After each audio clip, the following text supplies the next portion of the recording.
Mainit na pinag-uusapan ngayon sa loob ng social media, mga kababayan, ang usapin kung saan, mga kapatid, ay binengga neto ni Jam Magno na dating influencer ng dating Pangulo. Tila ba, mga kababayan ko, sa kanyang mga sinabing pahayag ay patama dito sa mga Duterte. Abay, nako, mag-isip-isip na kayo, mga taga-suporta ni Digong. Nagsasaysay isa sa mga pinakamalakas na kilalang kilala na talagang taga-suporta ng dating Pangulo. Pero bago ang lahat, mga kapatid, please don't forget to follow, like, comment, share, and subscribe to my YouTube channel para lagi po kayong updated sa mga biyahe ni Kuya Movements na ilalabas natin. Tara, panoorin natin ang video na ito, mga kababayan ko. Apat na nahimik na lang yung mga tagpilin sa Pilipinas. Na kung totoo man talaga na if na alam nila na wala kasalanan ang tatay niya, hindi ito deserve ng tatay nila, sana na nahimik na lang sila. Ayan, mga kababayan ko, napakinggan nyo ho dito si Jam Magno at ang sabi ho niya, mga kababayan ko, ito ho ay patungkol sa usapin kung bakit hindi ho nabigyan ng interim release yung dating Pangulong si Rodrigo Roa Duterte. Mga kababayan ko, alam naman natin si Jam Magno is hindi may aalis sa kanya yung pagmamahal niya sa former president. Yet, because alam naman natin na talaga sinuportahan ito ni Miss Jam. And she's really avid fan of the former president. Mga kababayan ko, nasaktan din ito si Jam Magno, mga kababayan ko, nung panahon, mga kababayan ko, nung panahon mga kababayan ko, na itong si Jam ay alam niya nakulong si dating Pangulong Duterte at medyo naiyak din tong tao na to because alam niya na may masakit sa part na yon. But ang katotohanan, mga kababayan ko, is nung pumasok na yung anak sa eksena, doon na po pumitik yung galit ng pamilya ni Jam Magno. At tila po ba, mga kababayan ko, ay itong video na to ay resback laban kay Vice President Sara Duterte, kay Pulong, kay Vice Mayor Baste, kay Katie Duterte, yung kilalang apat na anak ni Digong, mga kababayan ko. Tila ba'y resback po itong ginawa ni Jam Magno, mga kababayan. Pakinggan nyo pong mabuti ang kanyang sasabihin. Kaya hindi. Ang ginawa ng kabigada na one take lang daw sana, siya naman talaga yung naging rason kung bakit yung talents ang interim release ang tatay niya. Kasi siya po ang main reason, one of the main reasons bakit hindi talaga binigyan interim release si Peter Irving. Bakit nga ba? Ayan ho yung pinakamagandang tanong doon na gusto kong sinagot ni Jam Magno. Like po ng mga vlogs po namin, kagaya po ng mga binablog po namin, mga kababayan ko, kung matatandaan nyo ho, mga kapatid, yung mga binablog ho namin dito, paulit-ulit ho rin namin sinasabi sa inyo na malabo hong mabigyan ng interim release yung dating Pangulong Duterte sapagkat, mga kababayan ko, isa dahil sa major cases ang hawak niya. Number 2, mga kababayan ko, kagaya po sinasabi natin, may kakayanan na itakas si dating Pangulong Duterte ng kanyang pamilya because ang kanyang mga anak ay nasa impluwensya ng gobyerno. Number 3, mga kababayan ko, yung pamamahiya na ginagawa nila, mga kababayan ko, na ginagawa nila sa International Criminal Court, yung pambabastos, pagrarally, yan ang napapala ninyong mga Duterte supporter. Ngayon, mga kababayan, bakit hindi mabigyan-bigyan? Dahil sa tatlong bagay na yan.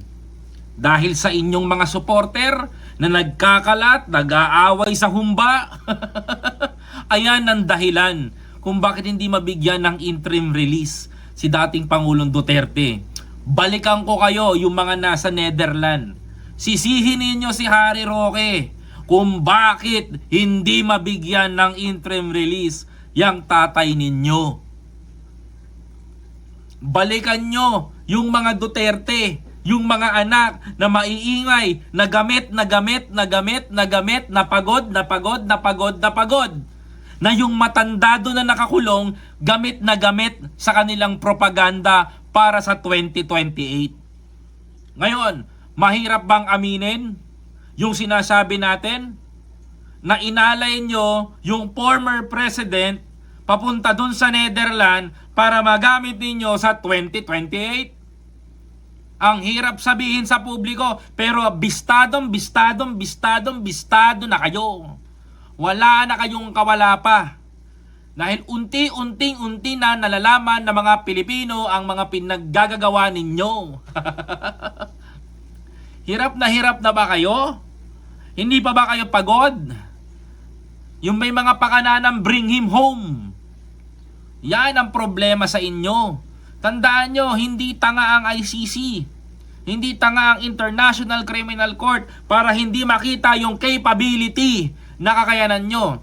Kung nanahimik na lang sana kayo, di na kayo nag-bring him home. Di sana nakita pa ng International Criminal Court, wala kayong kakayanan na mag-organisa. Wala kayong kakayanan na itakas yung dating Pangulong Duterte. And ngayon, bring him home pa rin? Ano? Sinong nabiktima ngayon? Mga Duterte. Sinong nabiktima ngayon? Sinong nabudol muli? Sinong naloko? Sa sarili nyong kampo, ginawa kayong mga bobo. Ang sakit, 'di ba? Mga kababayan ko, kakampi nyo mismo, ginawa kayong bobo. O sige, panoorin nyo ang video na to.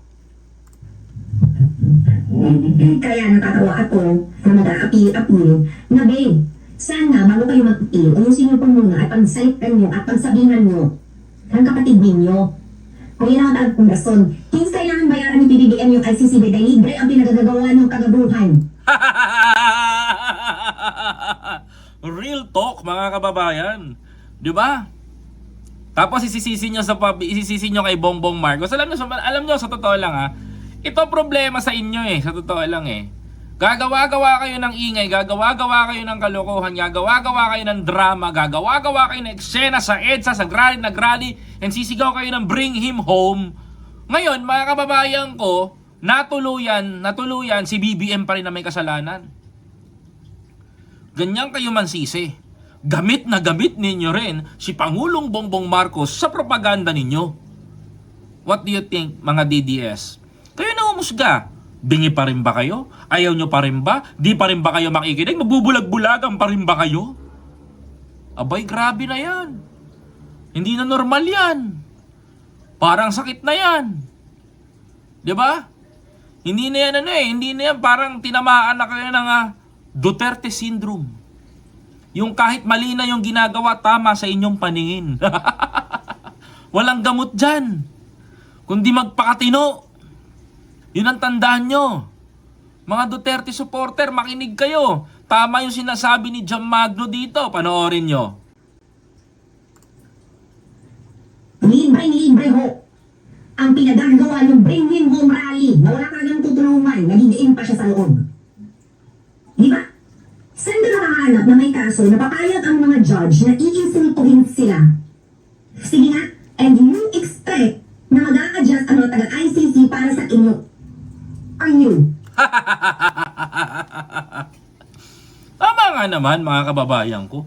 Saan ka naman makakita kasi, mga kapatid, na alam mo papayo ko lang kung may kaso ka, manahimik ka.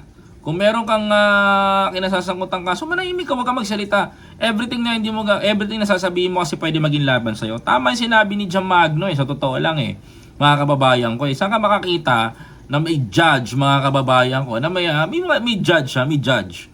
Tapos sasabihin mo na mumurahin mo, dudumugin nyo ng kung ano-ano.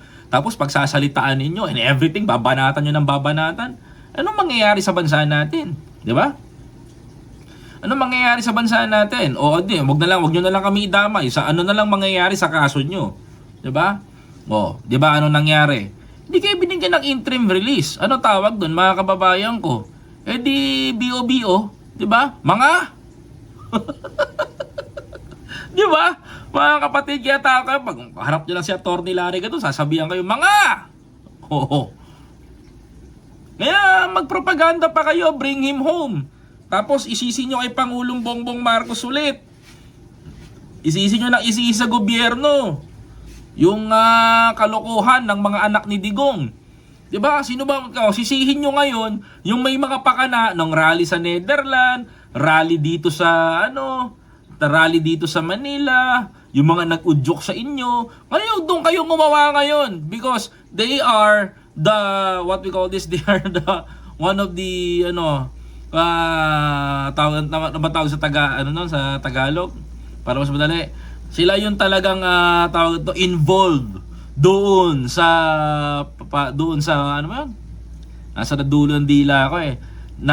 Sila yung, basta, sila yung mga suspect. Yun. Sila yung mga suspect at kriminal na nag-udyok sa inyo para hindi makauwi tatay ninyo. 'Di ba? O Ma'am Alice Daroca, taste of own medicine. Masakit talaga 'yon. Ralph Monteflor, 'di ba? Ano pa sabi ni Jam, mga kababayan? Banat 'to eh. Napaka self-entitled, allergic to accountability, piece. Nakakagalit. Hindi deserve ni PRRD na ganyan ang nangyayari. Kasi hindi kagagawa ni Marcos yan. Kagagawan nyo yan. Oh, see? Kagagawan nyo yan. Maliwanag ang sinabi ni Jam Magno sa kanyang vlog. Na sabi niya, kagagawan nyo yan. Sino ba ang pinupunto ni Jam dito? Himayin natin. Naalala nyo ba, mga kababayan ko, nung umuwi si PRRD, na dapat ay magtatago na sa ibang bansa? Yes, sa Hong Kong. Dapat magtatago na si former President Duterte. Kaso nga lang, mga kababayan ko, naudyukan ng kanyang isa sa anak na ang sabi, tay, umuwi ka sa Pilipinas kasi pag hindi ka umuwi, sabihan tayo ng dawag. Sabi naman ng tatay, day, may warrant na ba ako? Itanong mo kay Bato. Ang sabi naman ng kanyang isang senador, wala pa daw na ipapile, umuwi yung matanda. Sino nag-push na umuwi itong matanda sa Pilipinas? And I quote, isa sa kanyang mga anak. Tama. Isa sa kanyang mga anak ang nag-udyok sa kanyang umuwi. At ang ending, mga kababayan ko, dinampot na ng pulis. And ngayon, mga kababayan, sa mga DDS na nakikinig ngayon, makinig kayo ng mabuti sa sasabihin ko. Hindi ba kayo nakakahalata matapos tanggihan ng interim release ni former President Duterte? Hindi pa rin kayo nakakahalatang napapasama ninyo ang imahe ng dating Pangulo? At hindi nyo rin ba nahalata na gamit kayo ng partido nila? At hindi nyo rin ba nahalata nang dahil sa ginawa nyong yan, hindi nabigyan ng interim release yung dating Pangulo? At ang pinakamasakit dito, mga kababayan, natatanggapin na lamang ng mga Duterte supporter. Gamit na gamit yung dating Pangulong nakakulong sa rehas ngayon sa propaganda ng mga anak niya para sa pagtakbo sa 2028. Aray, ang sakit. Real talk kasi yan, mga kababayan. Hindi yan hocus-pocus lamang. Real talk po yan. Gamit na po ng mga kaalyado ng dating Pangulo. Makinig kayo, dating Pangulo. At ng mga anak niya ang propagandang ginagawa ngayon na pagpapaawa. Habang kayo awang-awa, hindi nyo nararamdaman, ginagamit kayo at sila na may tuwang-tuwa. Kasi bakit? Nasisira nyo ang gobyerno samantalang kayo'y nagpapakapagod na nagrarally, agitated, mga kababayan ko, because of the mind conditioning na ginagawa ng kanilang mga vlogger. Eto kayo ngayon, nalaman nyo na ang katotohanan. Kanino nyo naman isisisi ngayon kung bakit hindi napagbigyan ng interim release ng tatay nyo? Uhulaan ko, kay Marcos pa rin ba? Kay BBM pa rin ba na wala namang kinalaman sa kaso ng tatay nyo? Kanino niya sisisi? 'Di ba? Pupusta ako 100% kay Marcos na naman. O sige, panoorin nyo pa tong banat ni Jam. Bayaran my ass. Why would we waste money paying the ICC when you are going stupid or free? Grabe oh. Mga may lab. Di ba? Imbes to zip your mouth and understand due process. Di ba? Di ba? Pinagastusan pa kayo ni Amy. Ng napakamahal na lawyer. Uy! Ay, uy! Nako, nabuing ah. Allegedly, si Senator Amy daw po ang gumastos ng pinakamahal na lawyer. My God! Ikaw, Amy, ha? Salamat. Gastos ka pa ng mahal na abogado? Wala yan. Ay, nako. Wala na, Sir Koy. Hindi na marunong makahalata ang mga supporter. Yun na nga. Yun ang hinala ko. Ay, si Amy Lacson pala ang gumastos. O, yan naman pala. Nabubuking na eh. Nabubuking na. Tuloy. Di ba may legal team kayo na amazing?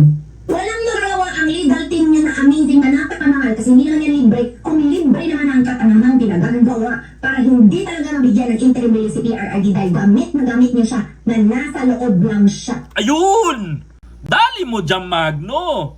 Di ba? Yan yung sinasabi namin matagal na.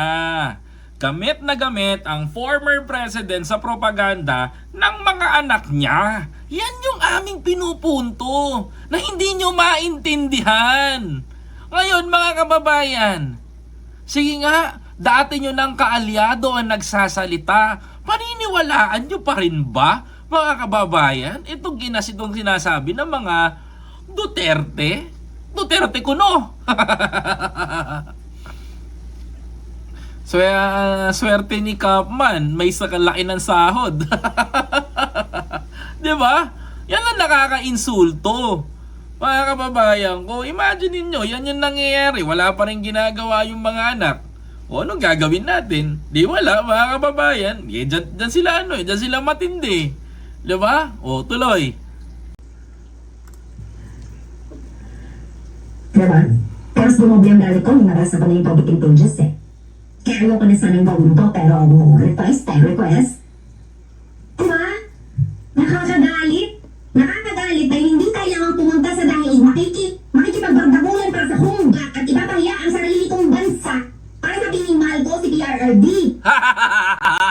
Sa pool, si Harry Roque dun.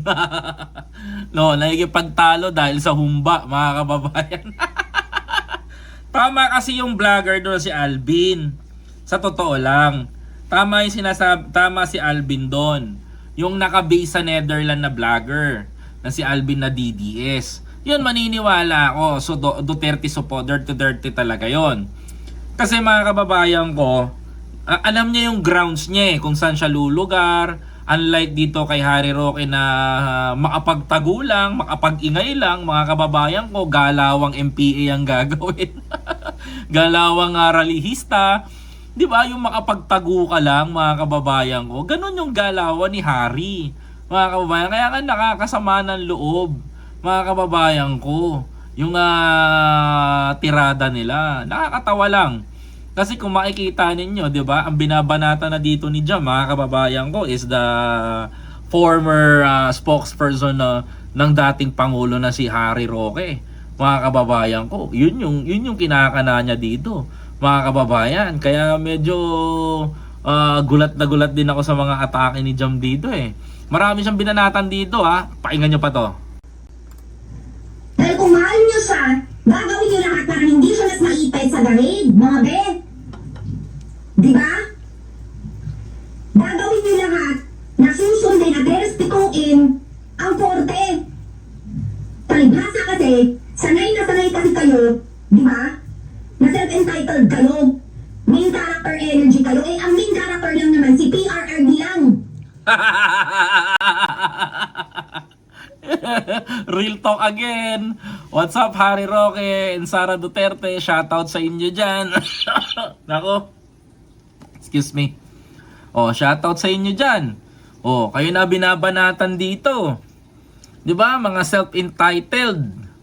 Nagpunta kayo diyan, kanya-kanya kayong bida, kanya-kanya kayong pagalingan, kanya-kanya kayong pagpapakita ng suporta. Putya, nung hindi pa nakakulong, kung magpakita kayo ng suporta, wala eh. Nung nakulong, saka lang kayo naging Duterte ulit. Diba, Ma'am Revi Market? Ngayon lang kayo ngayon lang kayo naging Duterte supporter. Yan ang problema sa inyo. Yan ang naging problem sa inyo. Yan din yung dahilan kung bakit lumala ang kaso ng tatay nyo. Like I said, mga kababayan ko, gamit na gamit kayo sa propaganda ng mga Duterte. Di pa rin ba kayo nagsasawa? Magsawa na kayo ngayon. Dahil ayan ang totoo, di ba? Isa pa. Sabi ni Jam. Hindi kayo. Tapos siya nagagalit sa akin. Sinindihan mo na ba yan? Buang! Libre day! Libre! Kayo ang gumastos. Yung mga bringin mo nyo. Di ba? Saan ang gumastos sa mga bringin mo? Di ba kayo lang din? Hindi libre yan. Oo, hindi pinayaran yung mga pupunta. Pero kayo ang gumiin sa kanya. Kayo. Kasi dapat, kung hindi ka na ng legal team, hindi ka na kabubado ni PRRD, manahimik ka, behave, sit at home. Ikaw can stay at home.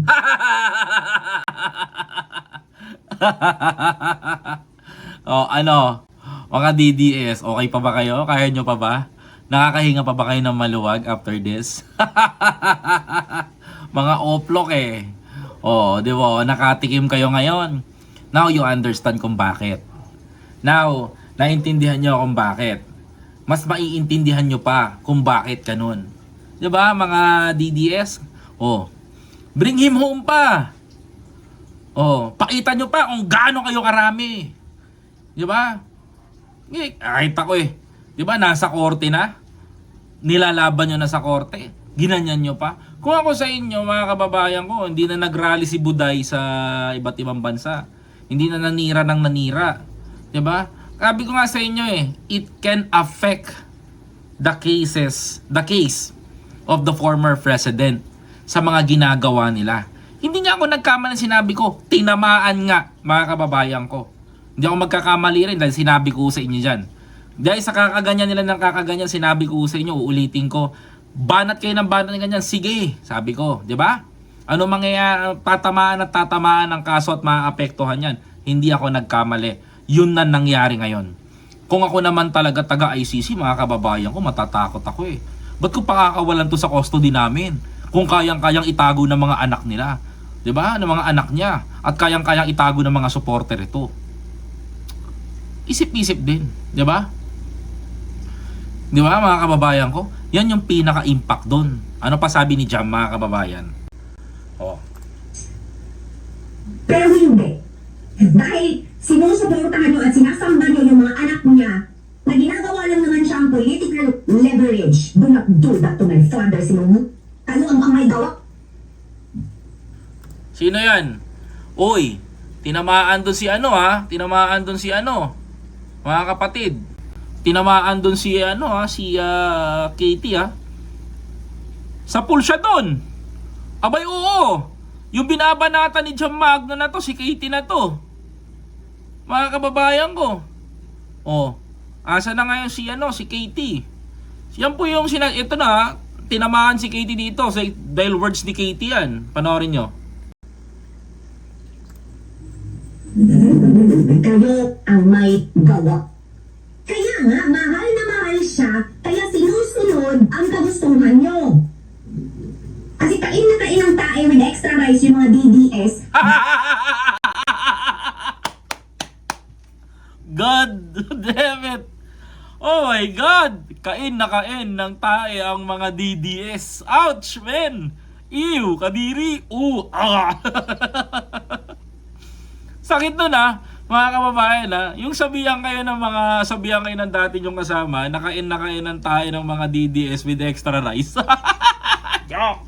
Kadiri, ganun kayo katindi.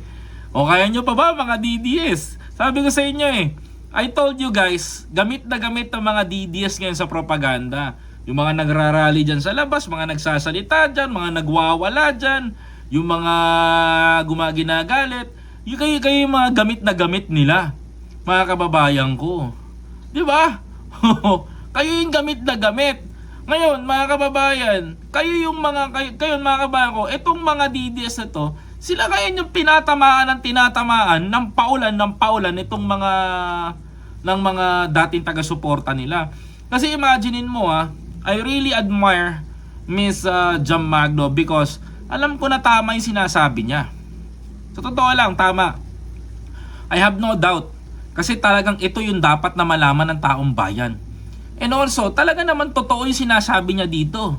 Yung mga komento niya. Kasi ako buti nga nabasa niya yung 20 pages. Ako di ko nabasa yung 20 pages eh. But I really understand kung ano yung punto niya dito. Dahil sa mga propaganda at paggamit sa inyo, yung mga DDS na ordinaryo, pati yung mga DDS na organizer, even the family of the former president, gamit na gamit dito. Tingnan nyo mga kababayan ko, sasabihin niya mga kapatid. Ay, mahal na mahal nila si PRRD. Buti na lang ako, nagising ako noong 2022 nung nakilala ko kayo. Aroy! At doon ko sinabi sa sarili ko, I'd rather not. Kasi ayoko na naman pilit ako ng amoy ko ng maayos. Eh kayo, sambang-samba sa mali naman. Sambang-samba sa pinagagawa na hindi naman tama at hindi nakakatulong. So ano mga DDS, sasamba pa ba kayo sa mga Duterte? Pagkatapos yung marinig yan? Siyempre, sasamba pa sila. Papauto pa sila. Kakain sila ulit ng tae, only rice.